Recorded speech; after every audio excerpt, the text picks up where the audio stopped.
Quite tragic. The shifts and realignments in the country's political landscape continue days after the death of former Prime Minister and ODM Supremo Raila Odinga. Observers now argue that Odinga's absence has left a political void whose ripple effects could redefine alliances exactly 20 months before the 2027 general election. At the heart of this political void is President William Ruto's choice of running mate, who has to perform a delicate balancing act between loyalty and political arithmetic. NTV senior reporter Ibrahim Karanja interrogates on politics and power.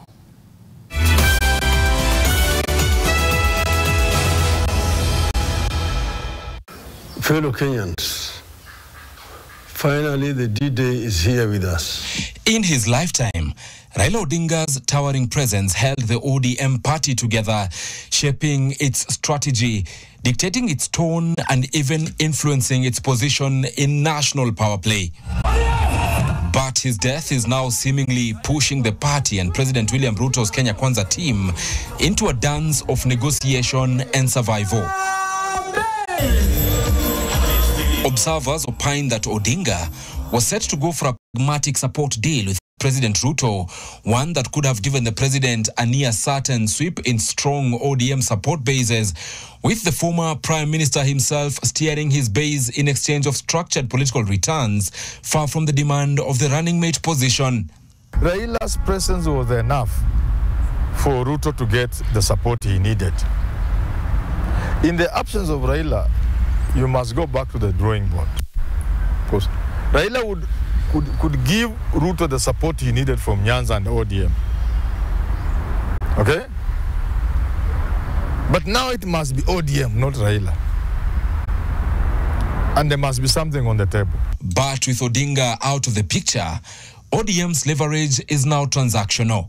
From a practical, really political point of view, that is something workable. That look here, President Ruto, you have lost Mount Kenya. We can come in and salvage the situation. We can help you.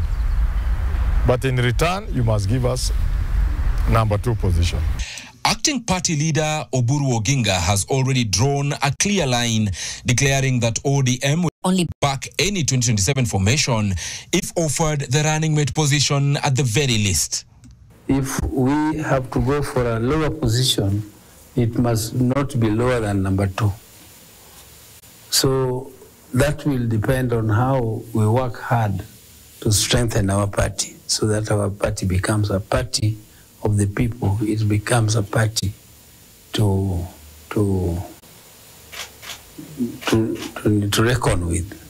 For that to happen, Kindiki must be sacrificed, actually thrown under the bus. This statement hits directly at the heart of Ruto's political equation, if at all he hopes to gain ODM's support.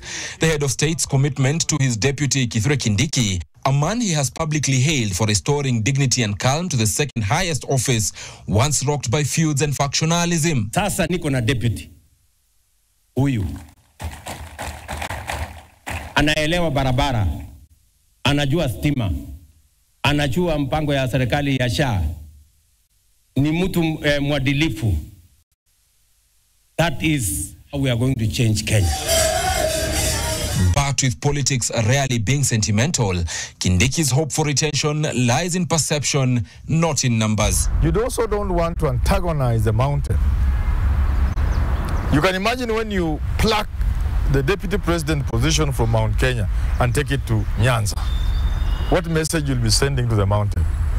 And unlike many people, I am convinced, however hated Ruto may be, he will harvest votes from Mount Kenya. He will still harvest. Yeah, of course. Even at his worst, Raila Odinga was getting votes from the mountain. So I don't think it will be so difficult for Ruto to get about 1 million votes. So if you remove Kindiki, then you dim that completely. So you can maintain Kindiki first because he's the ideal deputy president. And the 2, not to antagonize a mountain. The Mount Kenya East political base where he comes from is smaller and more fractured, especially after years of political association in the broader Mount Kenya region and dominated by the west side of the mountain. But But even with weekend enthusiasm, the Mount Kenya East counties of Meru, Tharaka Nithi and Embu still offer tangible numbers, though dwarfing enough to rival the unpredictable voter loyalty of Luo Nyanza, where memories of 2022's low voter turnout amid what was said to be Raila Odinga's clearest presidential shot still linger. This, together with the slow uptake of voter registration, even forcing the acting ODM party leader's recent speeches to be more about registering as voters and strengthening the party from the grassroots. I want my people of ODM to work hard, to work overdrive, to strengthen ODM as a party. If we want to start talking about the positions we are going to occupy there, we are not going to get anything there. It will be wishful thinking, because nobody is going to respect you, nobody is going to negotiate with you if you are a weak party. Our emphasis is on strengthening our party, ODM, so that we can negotiate for the highest position in the land.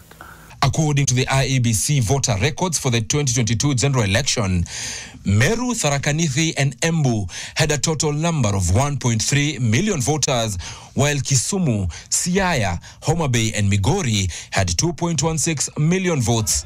ODM's pitch is now built on potential, the promise of mobilizing the entire Raila bloc if offered the number 2 slot. Analysts, however, warn that enthusiasm in Nyanza and other ODM zones without Raila may not translate into votes, especially for a Ruto-led ticket. Meanwhile, some Mount Kenya East members of parliament allied to Deputy President Kindiki have sounded an open warning. If Kindiki is dropped, they will chart their own political course. 2027, atakaye deputy president ni Professor Kindiki. Na kama haitafanyika, tutajipanga. Na mimi nataka kurudia, tutajipanga. Wale wanapatiana conditions sawa, watuambie kwanza hii serikali waliunda namna gani? Hiyo vitisho tumezoea.